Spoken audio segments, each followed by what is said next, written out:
Un père alcoolique vend sa fille de 10 ans pour qu'elle travaille comme domestique dans une famille riche. Des années plus tard, il croise dans la rue une femme élégante et tombe à genoux devant elle lorsqu'il découvre que... Avant de commencer l'histoire, n'oubliez pas de laisser un like et de vous abonner à la chaîne pour voir plus d'histoires comme celle-ci. Les petites mains de Léa tremblaient alors qu'elle cassait le dernier œuf dans la poêle, veillant soigneusement à ce qu'aucun morceau de coquille ne tombe. À 10 ans, elle avait maîtrisé l'art de préparer le petit déjeuner sans gaspiller le moindre ingrédient, il ne pouvait plus se permettre de gaspiller. Depuis le salon, les ronflements lourds de son père se poursuivaient, ponctués par des grommellements occasionnels. Léa jeta un coup d'œil à l'horloge, 6h45. Il lui restait exactement 15 minutes pour le réveiller avant qu'il ne soit encore en retard au travail. L'avertissement de la semaine dernière de son superviseur résonnait encore dans son esprit, encore un retard, Connor, et c'est fini. Le toast était apparu légèrement brûlé, Lila l'avait rapidement raclé sur l'évier, ses gestes précis et efficaces. L'odeur du café commençait à envahir leur petite cuisine, un parfum devenu synonyme de sa routine matinale pour essayer de réveiller son père de son sommeil induit par l'alcool.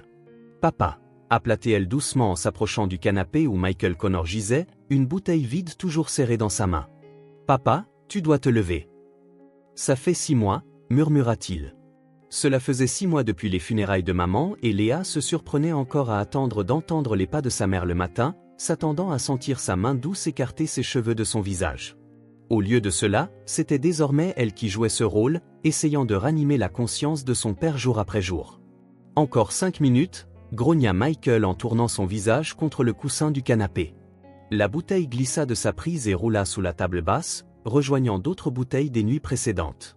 La gorge de Léa se serra. « Tu ne peux pas avoir 5 minutes, papa. » « Monsieur Peterson a dit ?»« Je sais ce que Peterson a dit, » répliqua Michael d'un ton sec, ses yeux injectés de sang s'ouvrant soudainement.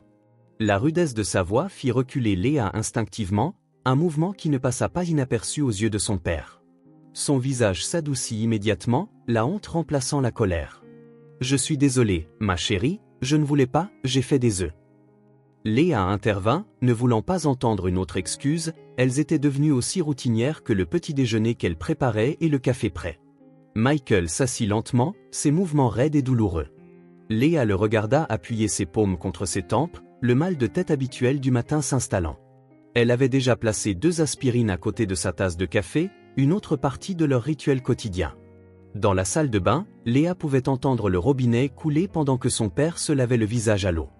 Elle prépara rapidement son déjeuner scolaire, un simple sandwich au beurre de cacahuète et une pomme qu'elle avait gardée, son uniforme scolaire, lavé à la main la veille, étant encore légèrement humide là où il était suspendu près du radiateur. « Tu devrais manger quelque chose aussi, » dit Michael en sortant de la salle de bain, paraissant marginalement plus humain. Il prit sa fourchette, puis la reposa en repoussant l'assiette. « Je ne peux pas ce matin. » Léa hocha la tête, enveloppant son petit déjeuner intact dans du papier aluminium et le plaçant dans le frigo, plus de nourriture pour plus tard, se dit-elle, ignorant le vide qui rongeait son estomac. Elle avait appris à tout économiser pour étirer chaque repas au maximum. « Ta professeure, Madame Reynolds, » dit Michael en sirotant son café avec des mains tremblantes, pendant que tu étais à la bibliothèque.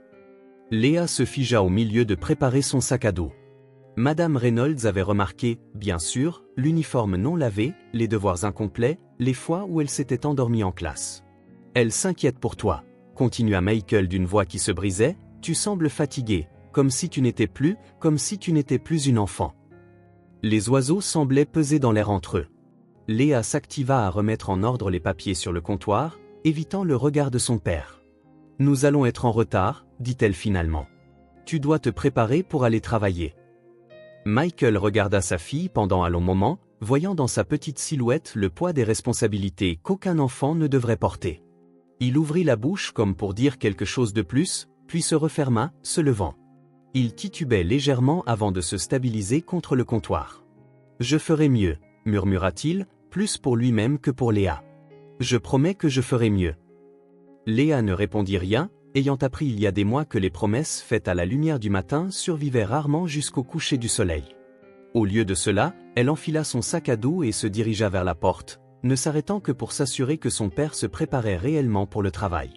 En quittant leur appartement, Léa verrouilla la porte avec la clé qu'elle gardait en permanence sur une ficelle autour de son cou, La même ficelle portait une autre clé, celle du tiroir inférieur de sa commode où elle cachait le reste des tickets alimentaires et les derniers $20 du dernier chèque de paie de sa mère, l'argent d'urgence, comme elle l'appelait, bien que chaque jour commence à ressembler à une urgence. « Bonne journée à l'école, ma chérie », dit Michael alors qu'ils se séparaient au coin de la rue. Léa le regarda s'éloigner vers l'arrêt de bus, c'est pas incertain mais déterminé.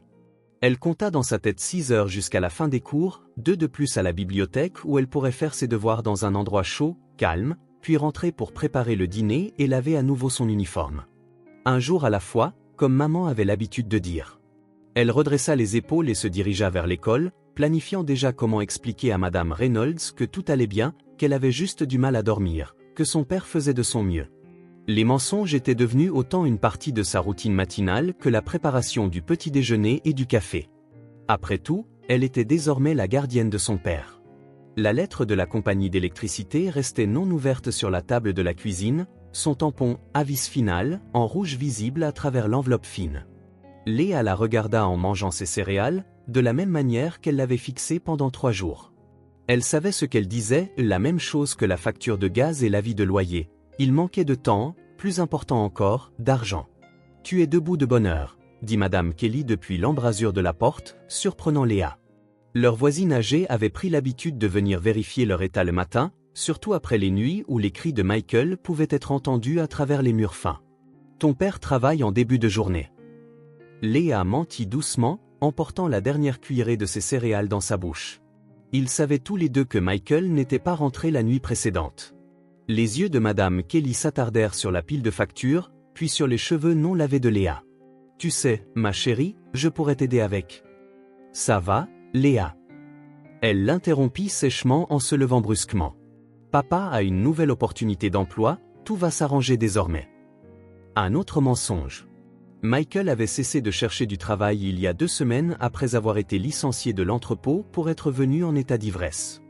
Léa l'avait vu jeter ses bottes de travail dans la benne à ordures derrière leur immeuble, maudissant le superviseur qui s'en était pris à lui dès le départ. Madame Kelly entra dans l'appartement, ses pantoufles usées traînant sur le sol. « Léa, ma chérie, tu ne peux pas ignorer le bruit du verre brisé dans le couloir, » interrompit-elle. Le cœur de Léa se serra en reconnaissant les pas lourds et irréguliers de son père qui approchait. Elle se précipita vers Madame Kelly, essayant de l'escorter dehors. « Tu devrais y aller, il n'aime pas avoir de monde ici le matin. » Mais il était trop tard. Michael titubait en entrant, sa chemise tachée et ses yeux sans éclat. Il plissa les yeux vers Madame Kelly puis vers Léa, se balançant légèrement là où il se tenait. « C'est quoi, ça ?» balbutia-t-il. « Un petit rendez-vous matinal ?» « J'étais en train de partir, » dit fermement Madame Kelly, mais elle ne se dirigea pas vers la porte. Au lieu de cela, elle se plaça légèrement devant Léa, un geste qui fit assombrir le visage de Michael. « Chez moi, » continua-t-il, comme si elle n'avait pas parlé. « Parler de moi ? Tu es pauvre, petite Léa, avec ton papa ivre ?» Sa voix montait à chaque mot, la colère familière revenant peu à peu. Léa toucha le bras de Madame Kelly. « S'il te plaît, » murmura-t-elle, « va-t'en. » « Tu crois que je ne sais pas ce que vous dites tous ?» criait maintenant Michael, les larmes se mêlant à sa rage. Le pauvre Michael Connor ne pouvait pas supporter de perdre sa femme, de perdre son travail, il ne pouvait pas. « Ça suffit. » La voix de Madame Kelly craqua comme un fouet. « Regarde ta fille, Michael, regarde ce que tu lui fais. » Le regard de Michael se tourna vers Léa. Pendant un instant, une clarté sembla percer à travers le brouillard alcoolique. Elle se figea, son uniforme scolaire froissé, son visage bien trop vieux pour son âge. Son expression se brisa. « Sors » murmura-t-il à Madame Kelly. Lorsqu'elle ne bougea pas, il rugit. « Sors, Léa !» Léa sursauta au son, et ce petit mouvement sembla briser quelque chose en Michael. Il tituba vers le canapé et s'y écroula en sanglots. Madame Kelly se tourna vers Léa, les yeux emplis de larmes. « Fais ton sac, ma chérie, tu peux rester chez moi. » Mais Léa secoua déjà la tête. « Je ne peux pas le quitter, » dit-elle d'une voix à peine audible. « Il a besoin de moi. Tu es une enfant. » Madame Kelly insista. « Tu as besoin. » Léa, la coupa-t-elle encore. « Va, je vais bien, nous irons bien. » Après le départ de Madame Kelly, Léa se déplaça silencieusement dans l'appartement, ramassant les bouteilles vides et remettant de l'ordre autant qu'elle le pouvait. Les sanglots de Michael s'étaient calmés en une respiration irrégulière, il s'était à nouveau évanoui. Elle retira soigneusement ses chaussures et le recouvrit avec la couverture en tricot du dossier du canapé. Dans sa chambre, Léa tira le tiroir inférieur de sa commode et chercha son argent d'urgence. 20 $ ne couvraient aucune des factures, mais il pourrait permettre de garder l'électricité si elle parvenait à les convaincre d'accepter un paiement partiel. Elle avait appris que parfois, si elle pleurait en expliquant la mort de sa mère, les techniciens des services publics lui accordaient une prolongation. La cloche de l'école retentirait bientôt, mais pour la première fois, Léa ne se précipita pas pour se préparer. Au lieu de cela, elle s'assit sur son lit en tenant le vieux flacon de parfum de sa mère, le dernier à conserver encore une trace de fragrance. Elle avait l'habitude d'en vaporiser une petite quantité sur son poignet lors des jours les plus difficiles, mais maintenant elle se contentait de le tenir, de peur de gaspiller les dernières traces du parfum de sa mère. Un coup à la porte la fit sursauter en travers des murs fins. Elle pouvait entendre plusieurs voix dans le couloir, et son cœur commença à battre la chamade en reconnaissant l'une d'elles, la travailleuse sociale qui était venue le mois dernier. Léa replaça rapidement le flacon de parfum et l'argent dans le tiroir. Elle attrapa son sac à dos, déjà en train de formuler les explications dont elle aurait besoin. Son père était malade, pas ivre, les factures étaient payées, juste égarées dans le courrier. Tout allait bien, tout devait aller bien, car l'alternative, perdre son père, sa maison, les derniers fragments de sa vie avec maman, était impensable. « Bonne journée à l'école, ma chérie », dit Michael alors qu'ils se séparaient au coin de la rue. Léa le regarda s'éloigner vers l'arrêt de bus, c'est pas incertain mais déterminé. Elle compta dans sa tête 6 heures jusqu'à la fin des cours, encore 2 heures à la bibliothèque où elle pourrait faire ses devoirs dans un lieu chaud et calme, puis rentrer pour commencer le dîner et laver à nouveau son uniforme. Un jour à la fois, comme disait maman. Elle redressa les épaules et se dirigea vers l'école, déjà en train de planifier comment expliquer à Madame Reynolds que tout allait bien, qu'elle avait juste du mal à dormir, que son père faisait de son mieux. Les mensonges étaient devenus autant une partie de sa routine matinale que la préparation du petit déjeuner et du café. Après tout, elle était désormais la gardienne de son père. La lettre de la compagnie d'électricité restait non ouverte sur la table de la cuisine, son tampon rouge avis final, visible à travers l'enveloppe fine. Léa la regardait en mangeant ses céréales, de la même manière qu'elle l'avait fixée pendant 3 jours. Elle savait ce qu'elle disait, la même chose que la facture de gaz et l'avis de loyer, il manquait de temps, plus important encore, d'argent. « Tu es debout de bonne heure », dit Madame Kelly depuis l'embrasure de la porte, surprenant Léa. Leur voisine âgée avait pris l'habitude de venir vérifier leur état chaque matin, surtout après les nuits où les cris de Michael pouvaient se faire entendre à travers les murs fins. « Ton père travaille en début de journée. » Léa mentit adroitement, avalant la dernière cuillerée de ses céréales. Ils savaient tous les deux que Michael n'était pas rentré la nuit précédente.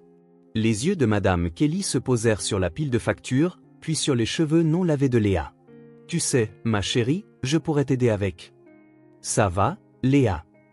Elle la coupa sèchement en se levant brusquement. « Papa a une nouvelle opportunité d'emploi, tout va s'arranger désormais. » Un autre mensonge.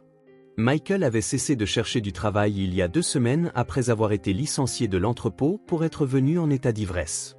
Léa l'avait vu jeter ses bottes de travail dans la benne à ordures derrière leur immeuble, maudissant le superviseur qui s'en était pris à lui dès le début. Madame Kelly entra dans l'appartement, ses pantoufles usées traînant sur le sol. « Léa, ma chérie, tu ne peux pas ignorer le bruit du verre brisé dans le couloir, » intervint-elle. Le cœur de Léa se serra en reconnaissant les pas lourds et irréguliers de son père qui approchait.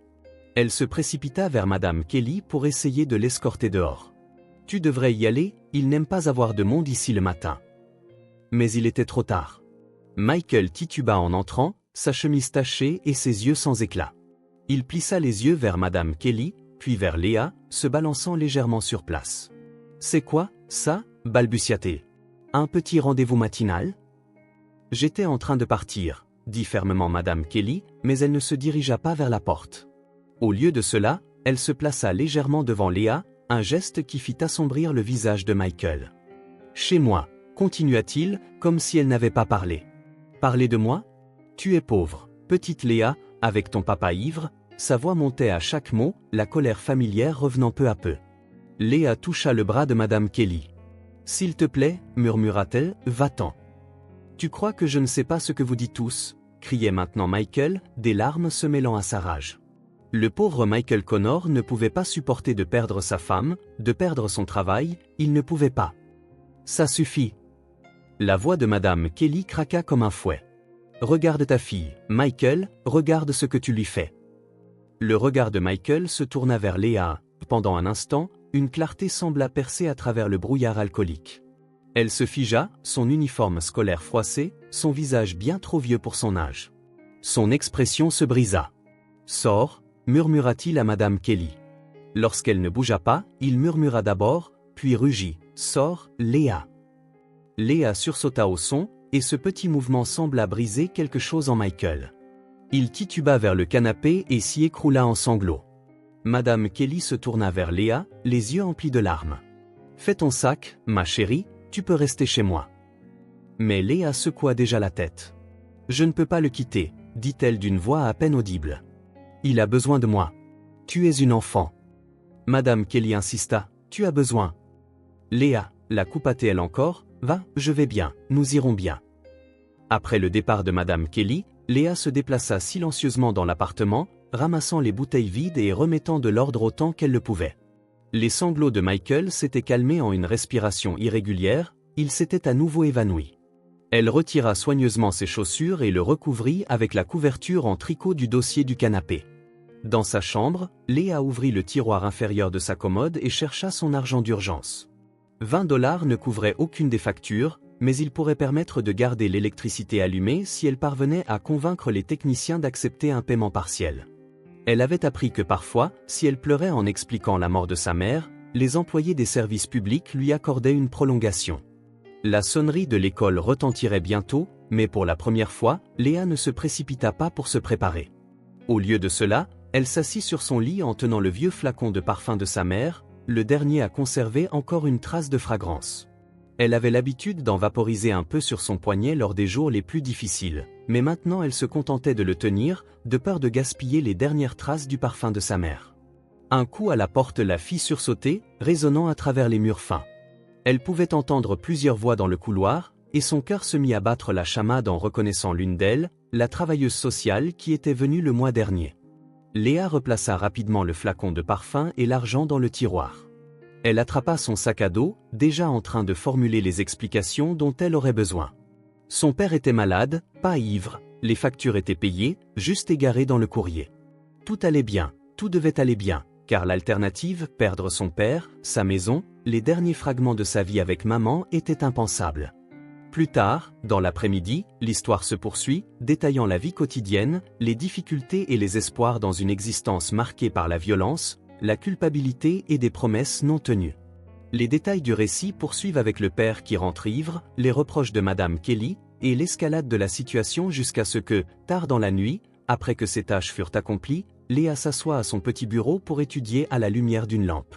Elle découvre alors que la connaissance est la seule chose que les Harrison ne peuvent ni contrôler ni lui enlever. Chaque note parfaite est une rébellion silencieuse, un rappel qu'elle est bien plus que leur simple servante. One Night Unable ? Pour dormir, Léa s'aventura dans la bibliothèque du manoir pour trouver un livre pour son devoir d'histoire. Elle se figea en voyant une lumière déjà allumée. Madame Harrison était assise dans un fauteuil en train de lire. « Je suis désolée, madame, je ne voulais pas vous déranger », dit Léa. Madame Harrison leva les yeux et examina Léa avec un intérêt nouveau. « Que fais-tu à cette heure-ci » ? « De la recherche pour l'école sur la guerre civile, à minuit, balbutia Léa, se tortillant mal à l'aise. « C'est le seul moment que j'ai après avoir terminé mes corvées, » répondit-elle. Quelque chose traversa le visage de Madame Harrison, surprise, peut-être, ou reconnaissance. Elle se leva et s'approcha d'une étagère, en retirant un livre relié en cuir. « Et c'est celui-ci, dit-elle. C'est le récit de première main d'un soldat de l'Union, bien meilleur que ces manuels simplifiés qu'on te donne. » Léa prit le livre avec précaution.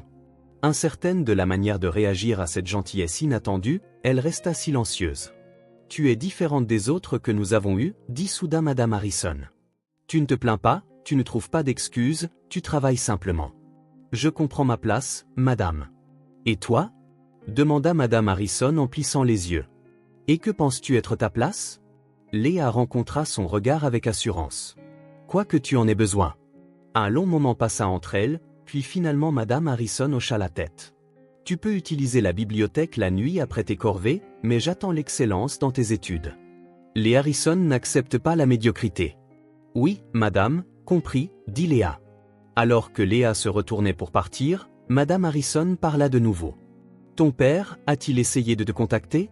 Non, madame. Bien, le passé n'a pas sa place ici. Mais plus tard dans la nuit, seule dans sa chambre, Léa sortit le flacon de parfum de sa mère. Elle ne l'ouvrit pas, elle ne l'ouvrait plus, mais le serra fermement, se souvenant d'un temps où elle était plus qu'une ombre dans une grande maison. Le flacon était sa rébellion secrète, son rappel que, avant d'être invisible, elle avait été aimée, avant d'être une propriété, elle avait été libre. Et quelque part, sous l'extérieur parfait de servante qu'elle avait façonné, cette fille libre existait toujours, attendant, observant, apprenant, se renforçant chaque jour. Encore une fois, Madame Harrison ordonna. Regarde, Léa, essaie de naviguer dans le dressage de la table. La fourchette de dessert va ici, pas là, et, pour l'amour du ciel, arrête de voûter les épaules. Léa, maintenant âgée de 14 ans, repositionna soigneusement la fourchette. Des années passées dans la maison des Harrison lui avaient appris que chaque détail comptait, chaque mouvement était scruté. Mais quelque chose avait changé ces derniers mois. Madame Harrison avait pris un intérêt particulier pour son éducation.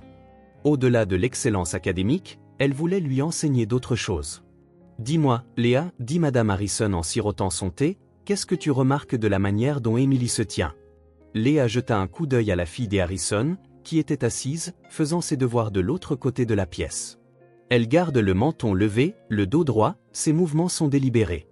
Et pourquoi cela est-il important? Cela montre de la confiance, du statut. Les lèvres de Madame Harrison se courbèrent légèrement. Tu apprends, ces leçons ont commencé de manière inattendue après que ta professeure eut appelé pour te féliciter de tes performances académiques exceptionnelles. Cette nuit-là, j'ai trouvé ta présence dans la bibliothèque, entourée de livres.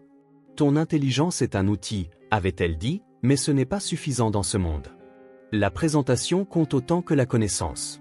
Maintenant, quelques mois plus tard, Léa se trouvait à recevoir une éducation d'un autre genre, au-delà de ses corvées régulières, l'étiquette, les grâces sociales, les règles tacites de la haute société. Madame Harrison lui enseignait tout, sans jamais expliquer pourquoi. Un soir, Madame Harrison avait averti Maria. Ne considère pas l'une de tes œuvres de charité comme du personnel, considère-la comme un investissement. Madame Harrison avait répondu, sans savoir que Léa pouvait entendre. Une matière première avec du potentiel. La leçon du jour passa des dressages de table à la posture. Marche jusqu'à la fenêtre, ordonna Madame Harrison. Maintenant, recule. Non, tes pas sont trop courts, pense-toi en train de flotter, pas de marcher. Pourquoi m'enseignes-tu ces choses? Demanda enfin Léa. Madame Harrison l'observa longuement. Parce que tu me rappelles moi-même à ton âge, déterminée, observatrice, avide de plus que ce que la vie t'a donné. Tu n'es pas née riche. Non, je me suis mariée dans ce monde, et j'ai appris, comme tu apprends maintenant, que la classe ne se résume pas à l'argent, mais à la manière dont on se tient, comme si l'on méritait d'être là où l'on est. Un coup frappé interrompit leur conversation. Monsieur Harrison entra, le visage sombre. Un appel de l'hôpital, dit-il à sa femme. Michael Connor a été admis pour intoxication alcoolique. Les mains de Léa tremblèrent légèrement, mais elle garda sa posture parfaite, le visage composé exactement comme Madame Harrison lui avait appris. « Cela te préoccupe-t-il » demanda Madame Harrison avec précaution. « Non, madame, répondit Léa, bien que son cœur battît la chamade. Le passé n'a pas sa place ici, hocha la tête Madame Harrison, avec approbation. Bien. Maintenant, travaillons sur tes compétences en conversation pour le dîner. Dans ce monde, Léa, ce que tu dis est souvent moins important que la manière dont tu le dis. Cette nuit-là, Léa resta éveillée, repensant à son père à l'hôpital. Pendant des années, il n'avait jamais essayé de la contacter. Durant des années, elle avait reconstruit une nouvelle version d'elle-même, apprenant à naviguer dans ce monde de richesse et de privilèges. Elle caressa le flacon de parfum de sa mère, caché sous son oreiller. La senteur d'origine s'était depuis longtemps estompée, mais elle le gardait en souvenir, non pas de ce qu'elle était, mais de ce qu'elle refusait de devenir. Elle ne finirait pas comme son père, détruit par la faiblesse, ni ne deviendrait entièrement comme Madame Harrison, dont la gentillesse avait toujours un but. Non, Léa deviendrait autre chose. Elle prendrait les leçons de Madame Harrison, les échecs de son père, la mémoire de sa mère, et les forgerait en une armure. Elle apprendrait non seulement à survivre dans ce monde, mais à le maîtriser, et un jour, elle réécrirait les règles de sa propre histoire. À 16 ans, Léa se tenait devant son miroir, ajustant son uniforme scolaire avec une précision de pratique. Elle avait grandi, ses traits s'affinant, passant de l'enfant à la jeune femme, mais c'étaient ses yeux qui avaient le plus changé, calculateur, observateur, ne manquant jamais un détail. Le représentant de Stanford vient aujourd'hui, se plaignit Emily au petit déjeuner, en déplaçant ses œufs sur son assiette. Maman me force à assister à cette réunion, mais je ne vois pas l'intérêt. Je vais évidemment à Yale, comme papa. Léa a servi du café fraîchement préparé, silencieuse, son esprit déjà en marche. Elle avait vu l'horaire du représentant universitaire sur le bureau de Madame Harrison en nettoyant après le rendez-vous d'Emily. Il y avait une lacune de 30 minutes avant sa prochaine réunion. Au déjeuner, Léa attendit dehors, devant le bureau du conseiller d'orientation. Lorsqu'Emily sortit de sa réunion en roulant des yeux, Léa se glissa à l'intérieur. « Je suis désolée, mais je n'ai pas un autre rendez-vous avant que le représentant ne commence. Je n'aurai besoin que de 15 minutes, dit-elle, d'une posture parfaite, une voix modulée exactement comme Madame Harrison lui avait enseigné. Je suis très intéressée par le programme de droit de Stanford, déclara-t-elle. Le représentant vérifia son agenda, fronçant les sourcils. Tu ne fais pas partie de ma liste. Non, monsieur, je suis Léa Connor, dit-elle en maintenant son regard. Je travaille pour la famille Harrison, mais je suis la première de ma classe et j'ai préparé une présentation sur les raisons pour lesquelles Stanford devrait m'envisager. Plus tard dans la soirée, alors que Léa servait le dîner, Madame Harrison remarqua quelque chose de différent dans sa manière d'être. Tu sembles satisfaite de toi, observa-t-elle après le départ des autres. Le représentant de Stanford a été impressionné par mon dossier académique, répondit Léa en débarrassant la table. Il me recommande pour un entretien de bourse, mademoiselle. Madame Harrison posa son verre de vin. Est-ce que James Harrison sait que tu lui as parlé? Non, madame. Bien, garde-le ainsi, étudiait Léa avec attention. Tu envisages de nous quitter? Ce n'était pas une question, mais Léa répondit quand même. Ne pas nous quitter, madame. Un sourire effleura les lèvres de Madame Harrison. Parle-moi du programme de droit de Stanford, et ainsi débuta une nouvelle phase dans l'éducation de Léa.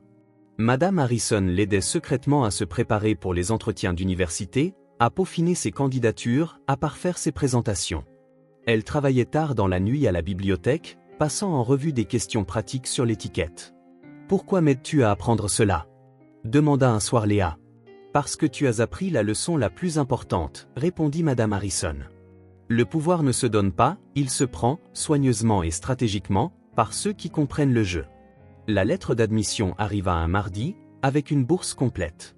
Léa tenait l'enveloppe dans ses mains tremblantes, se souvenant d'une Léa différente, celle d'il y a des années, tenant des avis d'expulsion et des factures impayées.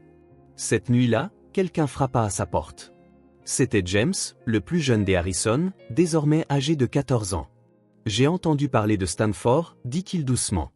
Tu me manqueras quand tu partiras. » Léa sentit une fissure rare apparaître dans sa façade soigneusement construite. « Écoute-moi, dit-elle en le tirant à l'intérieur. Tu peux être différente d'eux, tu n'es pas obligée de l'être. » Léa. La voix de Madame Harrison retentit.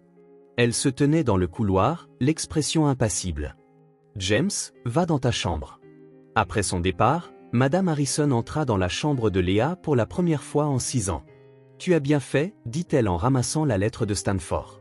Mais n'oublie pas ce que tu es. Le succès est une échelle, Léa, utilise-la judicieusement. » Mais, madame. La réponse de Madame Harrison fut tranchante. « Quand tu partiras pour Stanford, tu quitteras définitivement cette vie.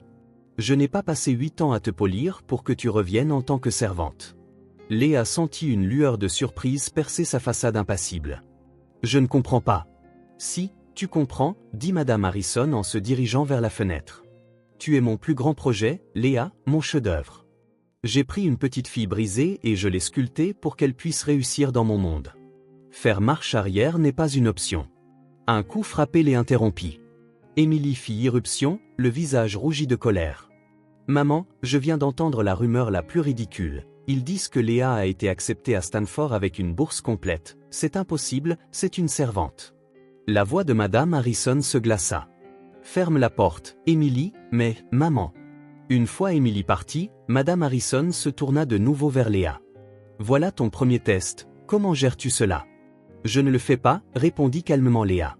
La réaction d'Emily m'est indifférente. Le succès est ma seule réponse. « Parfait, » sourit Madame Harrison.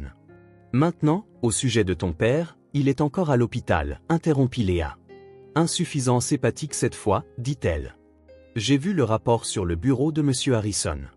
Est-ce que tu vas lui rendre visite? Léa garda son visage soigneusement neutre. Est-ce que tu le ferais? Non, mais moi, non plus. Léa, répondit Madame Harrison en croisant son regard, tu as passé 8 ans à m'apprendre à être exactement comme moi. L'expression de Madame Harrison se radoucit légèrement. Non, Léa, je t'ai appris à être meilleure que moi. Je me suis mariée dans ce monde, et tu vas le conquérir. Plus tard dans la nuit, Léa fit sa valise. 8 ans de service lui avaient laissé peu de possessions, mais chacune avait été soigneusement choisie. Le flacon de parfum de sa mère, désormais enveloppé avec sa lettre d'acceptation à Stanford, un petit carnet rempli des leçons de Madame Harrison, une photo de James ou le seul des Harrison qui l'avait traité comme une personne. Maria la trouva dans la cuisine, répétant une dernière fois la maison qu'elle avait servie si longtemps. « Tu nous quittes vraiment, Ponia » dit la vieille gouvernante, les yeux embués. « Je dois » répondit Léa en l'embrassant, m'autorisant cette unique indulgence émotionnelle. « Mais je n'oublierai jamais qui m'a aidé à survivre ici. »« Tu as fait plus que survivre » Maria déclara fièrement. « Tu as fleuri telle une fleur à travers le béton. » Alors que Léa se préparait pour aller se coucher dans sa petite chambre pour la dernière fois, elle entendit des voix élevées provenant du bureau de Monsieur Harrison. « Tu ne peux pas simplement la transformer en l'un de nous » cria Emily. « Elle n'a jamais été qu'une servante » répondit calmement Madame Harrison. « Elle était un investissement, et cet investissement est sur le point de payer. » Léa sourit en pensant au choix de son père il y a 8 ans. Il l'avait vendue en servitude domestique, pensant lui offrir une vie meilleure. Il n'avait jamais imaginé que sa petite fille brisée apprendrait à jouer le jeu mieux que ses maîtres. Demain, elle partirait pour Stanford, elle entrerait dans un nouveau monde, portant avec elle les leçons de l'ancien. Madame Harrison lui avait bien enseigné le pouvoir, la classe, la manière de transformer des désavantages en armes. Mais Léa avait appris quelque chose d'autre, quelque chose que Madame Harrison n'avait jamais voulu enseigner, comment attendre, comment planifier, comment transformer la rage en ambition. La chrysalide se brisait enfin, et ce qui allait en sortir n'était ni une servante ni une mondaine, mais quelque chose d'entièrement nouveau, quelque chose d'inarrêtable. Le matin d'automne à Boston enveloppait la ville d'un air vif et d'une lumière dorée. Léa Connor, maintenant âgée de 25 ans, sortait du prestigieux cabinet d'avocat où elle venait d'être promue associée junior. Ses talons claquaient sur le trottoir, son costume sur mesure affichant discrètement le pouvoir qu'elle avait acquis. Un homme échevelé balayait le trottoir devant l'immeuble. Léa ne le remarqua guère, elle avait appris depuis longtemps à ignorer ce genre de personnes, tout comme d'autres l'avaient autrefois ignoré. Mais quelque chose la fit hésiter, un mouvement familier, peut-être, ou la façon dont il voûtait les épaules contre le monde. L'homme leva les yeux, après 15 ans de murs soigneusement construits, Michael Connor laissa tomber son balai, son visage marqué par un instant de pâleur. Ils restèrent tous deux immobiles, la rue animée de Boston coulant autour d'eux comme une rivière autour des pierres. Léa, sa voix se brisa en prononçant son nom. « Mon Dieu, Léa » dit-il en tombant à genoux, son corps convulsé de sanglots. Léa, dont le premier instinct aurait été de continuer son chemin, pour le traiter comme si elle avait été traitée, par quelqu'un de négligeable, ce à quoi Madame Harrison aurait approuvé une telle réaction, se reprit. « Lève-toi » dit-elle doucement, sa voix portant l'autorité de quelqu'un habitué à être obéi, « pas ici, pas ainsi. » Michael se redressa en peinant, les mains tremblantes, semblant bien plus vieux que ses années, le visage marqué par les conséquences de ses choix, mais ses yeux étaient clairs, sobres. « Combien de temps » demanda Léa, en désignant son uniforme d'entretien. « 2 ans avec la société de nettoyage. 2 ans de sobriété aussi. » Il ne pouvait s'empêcher de la fixer. « Tu ressembles à ta mère » Le comparatif la frappa plus fort qu'elle ne l'avait prévu. Elle avait passé si longtemps à se modeler d'après Madame Harrison qu'elle avait presque oublié la douce force de sa mère. « Voici le café au coin de la rue » dit Léa en regardant sa montre. « J'ai 15 minutes. » Ils s'assirent dans une cabine tranquille. Les mains calleuses de Michael tenaient une tasse de café, tandis que les doigts manucurés de Léa tapaient sur son expression intacte. « J'ai imaginé ce moment » déclara Michael, 1000 fois, les choses que j'aurais dites, et maintenant, je n'arrive pas à trouver les mots. Il baissa les yeux sur ses mains. Comment peut-on s'excuser d'avoir vendu son enfant? La composition habituelle de Léa vacilla légèrement. Tu ne sais pas ce qu'ils t'ont fait, en te faisant travailler ainsi. Ils ne m'ont rien fait, interrompit Léa d'un ton glacial. Ils m'ont donné exactement ce pourquoi tu m'as vendu, nourriture, abri, éducation. Tout le reste, je me le suis approprié. Michael tressaillit à la froideur de son ton. Léa, s'il te plaît, si tu pouvais comprendre à quel point j'étais désespéré. J'ai connu le désespoir à 10 ans, répliqua-t-elle. J'ai compris cela. Chaque matin, je préparais ton petit déjeuner, chaque soir, je lavais tes vêtements, chaque fois, je mentais pour te protéger.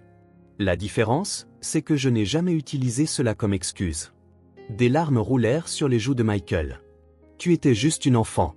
Oui, Léa dit en lissant son costume. Je l'étais. Elle déposa sa carte de visite sur la table. J'ai des réunions. Si tu es vraiment sobre, vraiment prêt à faire face à ce que tu as fait, tu pourras appeler mon bureau.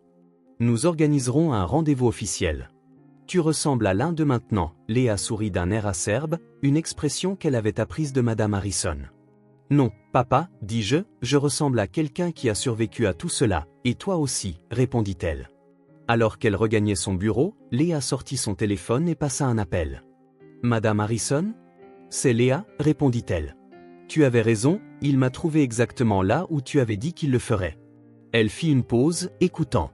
Non, je m'en suis occupée exactement comme tu m'as appris, conclut-elle.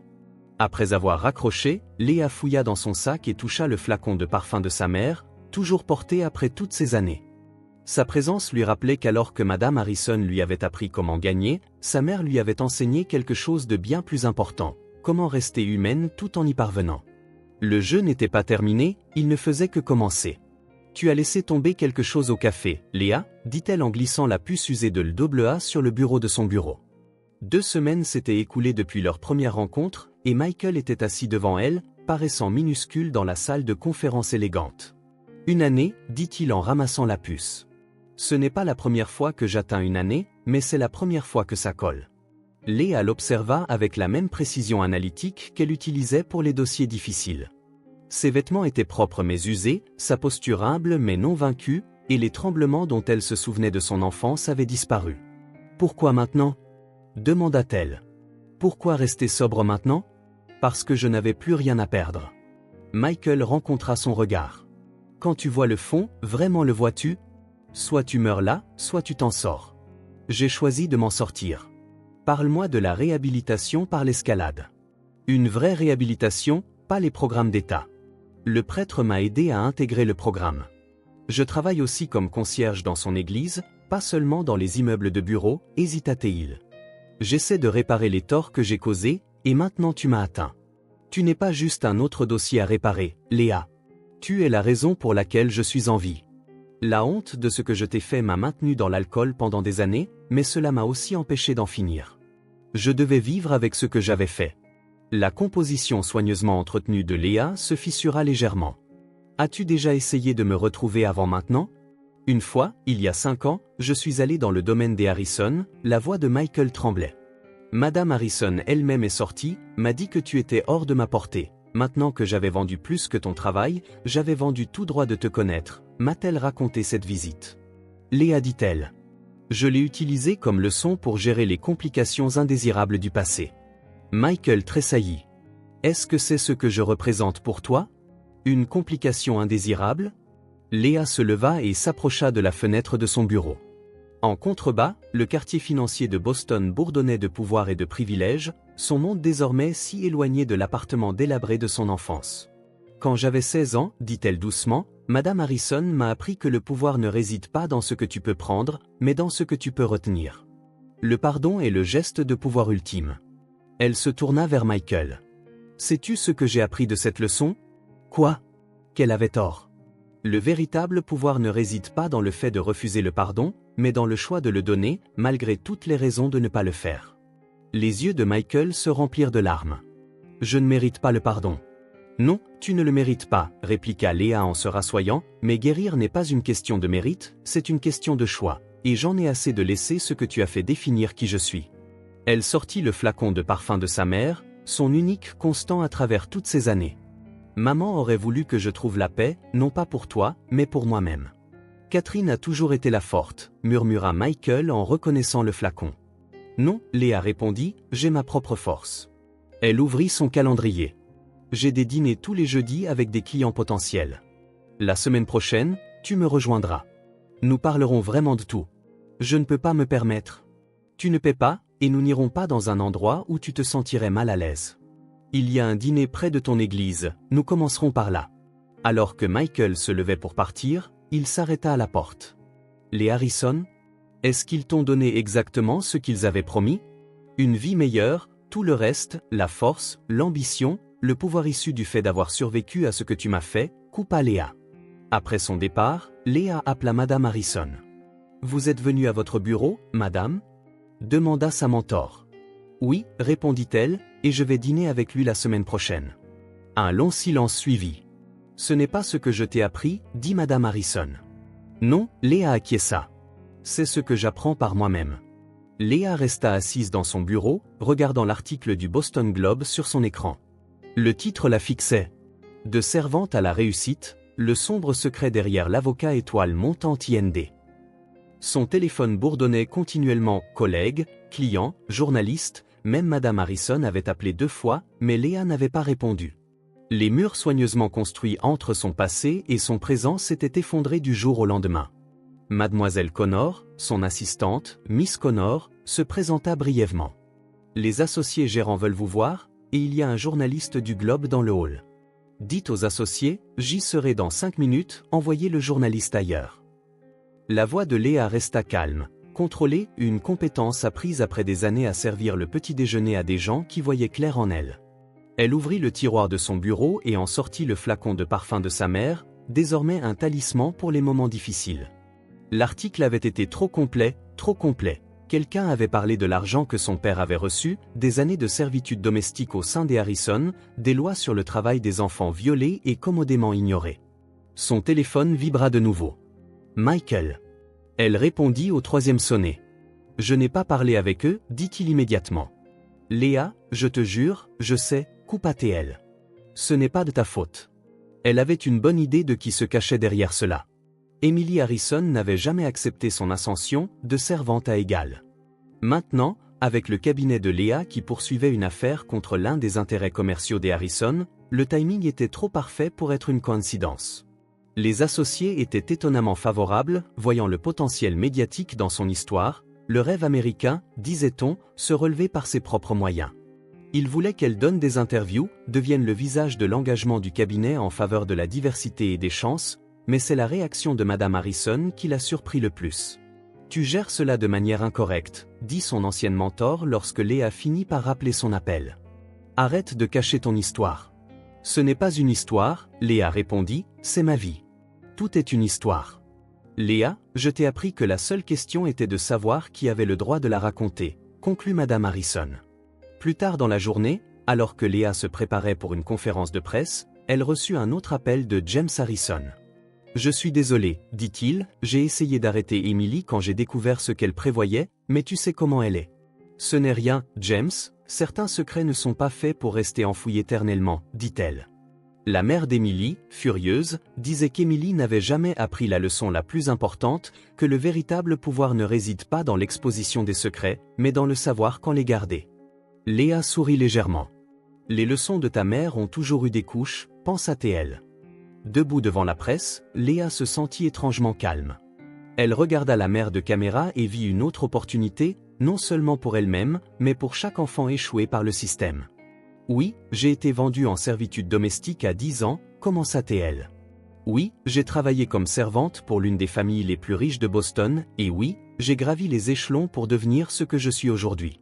Mais ce n'est pas une histoire de triomphe sur l'adversité, c'est l'histoire d'un système qui permet aux enfants d'être traités comme des marchandises, d'un privilège qui ferme les yeux sur l'exploitation et des changements dont nous avons besoin, déclara-t-elle. » Tandis qu'elle parlait, Léa se sentit se transformer à nouveau, non pas en quelqu'un de nouveau, mais en quelqu'un de complet, intégrant toutes les parties d'elle qu'elle avait gardées séparées pendant si longtemps. La petite fille effrayée qui préparait le petit déjeuner pour son père alcoolique, la servante silencieuse apprenant le pouvoir en observant ceux qui le détenaient, l'étudiante ambitieuse transformant la douleur en détermination, l'avocate puissante utilisant sa position pour changer les choses. Elles étaient toutes parties d'une histoire qu'elle était enfin prête à raconter selon ses propres termes. Léa s'assit dans le bureau de Madame Harrison, la même pièce. Il y a 8 ans, elle avait reçu son chemin vers Stanford, mais maintenant, elle n'était plus la protégée polie en quête d'approbation, elle était une égale, face à un redressement longtemps attendu. « Tu sais, Léa, dit Madame Harrison d'un ton tranquille, quand mon père m'a vendue à toi, tu savais exactement ce que tu faisais. Madame Harrison posa son thé. J'ai vu un potentiel, brut, informe, mais me voilà, 10 ans. Oui, Madame Harrison, la façade s'effrita légèrement, une enfant servant des enfants à peine plus âgés qu'elle-même. Même alors, je savais que c'était compliqué. Compliqué, Léa rit sans humour.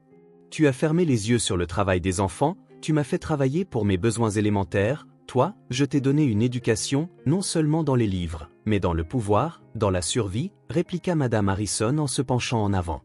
Regarde-toi, Léa, regarde ce que tu es devenue. Est-ce que cela est censé justifier tout cela? Non, dit-elle. Madame Harrison se redressa, se dirigeant vers la fenêtre où, autrefois, elle avait regardé une jeune Léa apprendre à marcher avec grâce. Ce que nous avons fait était mal. Ce que j'ai fait était mal, mais toi et moi savons bien que ce n'est pas une question de justice, c'est une question de reconnaissance. Léa sentit les larmes monter, mais les retint. Tu m'as traité comme un projet, un investissement, parce que c'était la seule manière que j'avais de me justifier, conclut-elle. Oui, l'admission planait entre elles. Mais j'aurais aussi perdu la chance de te façonner en quelqu'un qui pourrait se rebeller, quelqu'un capable de changer les choses, ajouta Madame Harrison. Léa se leva, et touchant le flacon de parfum de sa mère dans sa poche, dit « J'ai lancé une fondation pour les enfants en situation d'exploitation, pour les domestiques, pour les mineurs clandestins, pour les enfants piégés dans les cycles de la pauvreté. » Je sais, dit Madame Harrison avec un léger sourire. Émilie en a été très vocale. Je veux que tu en fasses partie du conseil. La surprise de Madame Harrison se montra clairement. Pourquoi? Parce que tu comprends les deux côtés, les exploiteurs et les exploités, les puissants et les impuissants. Et parce que tu me dois, utilisa-t-elle en souriant de plus belle. Je t'ai bien apprise, répliqua Madame Harrison. Non, Léa corrigea, c'est toi qui m'as appris le pouvoir, ma mère m'a appris le sens. J'ai appris à les combiner par moi-même. En quittant le domaine des Harrison, Léa s'arrêta dans la cuisine où elle avait passé tant de matins. Maria était là, plus âgée mais toujours au travail. Tu l'as fait, Peña, la vieille gouvernante déclara fièrement. Tu as construit des ponts entre leur monde et le nôtre, Léa, l'embrassa-t-elle. Ce ne sont plus des ponts, Maria, ce sont des échelles pour que d'autres puissent monter, dit-elle dans sa voiture. Léa appela son père. Je dîne avec les Harrison la semaine prochaine, dit-elle. Tous? Je veux que tu sois là, Michael, s'exclama-t-il, choqué. Léa, je ne peux pas, ce n'est pas mon monde. Non, ce n'est pas, mais j'habite dans les deux mondes maintenant, et j'ai besoin de toi, non pas en tant qu'homme qui m'a vendu, mais en tant qu'homme qui tente de se racheter, après qu'elle raccrocha. Léa se regarda dans le rétroviseur.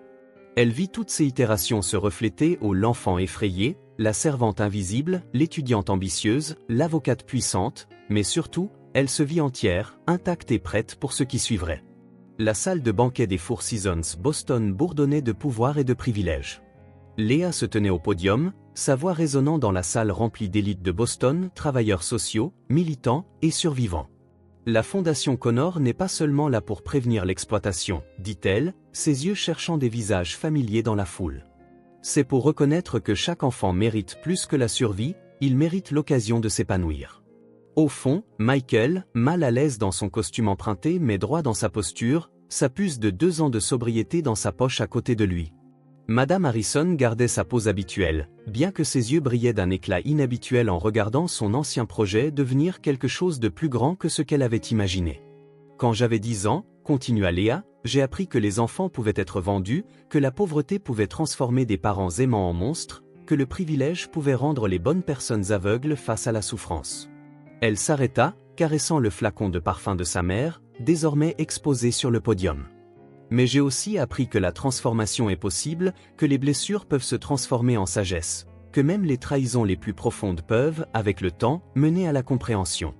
Dans l'audience, James Harrison regardait avec fierté, tandis qu'Emily restait raide, luttant avec son rôle dans les événements récents, et Maria avait obtenu une place d'honneur à la grande table, les mains usées posées sur ses genoux, rayonnant envers la fille qu'elle avait aidé à élever. Ce soir, nous annonçons l'ouverture de 3 foyers de transition pour les enfants à risque, des lieux où ils pourront trouver non seulement un abri, mais aussi l'éducation, du soutien et les outils pour réécrire leur propre histoire, déclara Léa. La voix de Léa se renforça. Ces foyers seront tenus par des survivants, guidés par des experts et financés par ceux qui comprennent que le privilège s'accompagne de responsabilités. Madame Harrison hocha légèrement la tête. Elle avait été la première donatrice, bien qu'elle ait insisté pour rester anonyme. Sa contribution était accompagnée d'une lettre destinée à corriger les torts du passé et à honorer les droits futurs. Mais surtout, poursuivit Léa, ces foyers prouveront que ton passé ne définit pas ton avenir, que les cycles de pauvreté, d'addiction et d'exploitation peuvent être brisés, que même les blessures les plus profondes peuvent guérir. Elle souleva le flacon de parfum de sa mère. Bouteille de parfum de ma mère, c'était celle de ma mère. Je l'ai portée pendant 15 ans à travers chaque transformation, chaque lutte, chaque victoire. Le parfum s'est estompé il y a longtemps, mais sa signification, elle, ne l'a jamais fait. Il m'a rappelé qu'avant d'être le projet, l'investissement ou l'accomplissement de quelqu'un d'autre, j'étais la fille de Catherine Connor, aimée, digne, libre. Les yeux de Léla rencontrèrent ceux de son père. Aujourd'hui, je donne cette bouteille pour être exposée dans la première maison Connor, non pas comme un rappel de perte, mais comme un symbole de résilience, car chaque enfant qui franchit ces portes doit savoir ce que j'ai finalement appris, que leur valeur n'est pas déterminée par ce qui leur a été fait, mais par ce qu'ils choisissent de faire de leur douleur. Après les discours, après les dons et les promesses, Léa se retrouva dans un coin tranquille avec son père et Madame Harrison. Le trio, si différent, resta silencieux jusqu'à ce que Michael prenne la parole. « Je t'ai vendu pour que tu deviennes leur servante, » dit-il doucement, « et tu t'es retournée et tu as fait en sorte qu'ils servent ta vision, notre vision, » corrigea Léla. Chacun de nous a joué un rôle dans l'histoire, le père désespéré, les bienfaiteurs complices, l'enfant résiliente. Ensemble, nous allons nous assurer que cela n'arrive pas aux autres. Madame Harrison toucha la main de Léa. « Tu as dépassé toutes les attentes. » « Non, » sourit Léa, « j'ai défié ces attentes, il y a une différence. » Plus tard, cette nuit-là, Léla se tint seule dans ce qui allait devenir la première maison Connor. Des pièces vides attendaient d'être remplies d'enfants en quête de refuge, d'espoir, de transformation. Elle pensa à sa jeune elle, terrifiée et trahie, ne sachant pas que son moment le plus sombre finirait par éclairer le chemin des autres. L'avenir s'étendait devant elle, non pas comme un chemin vers le pouvoir ou une quête de vengeance, mais comme un pont entre les mondes, entre les blessés et les guérisseurs, entre les privilégiés et les en difficulté, entre le passé et l'avenir. Léla Connor, autrefois vendue mais jamais possédée, avait enfin trouvé sa véritable raison d'être, en s'assurant que l'histoire de chaque enfant puisse être une histoire de triomphe plutôt que de tragédie. La bouteille de parfum se tiendrait dans le hall d'entrée, son récipient vide rempli d'un nouveau sens, tout comme elle.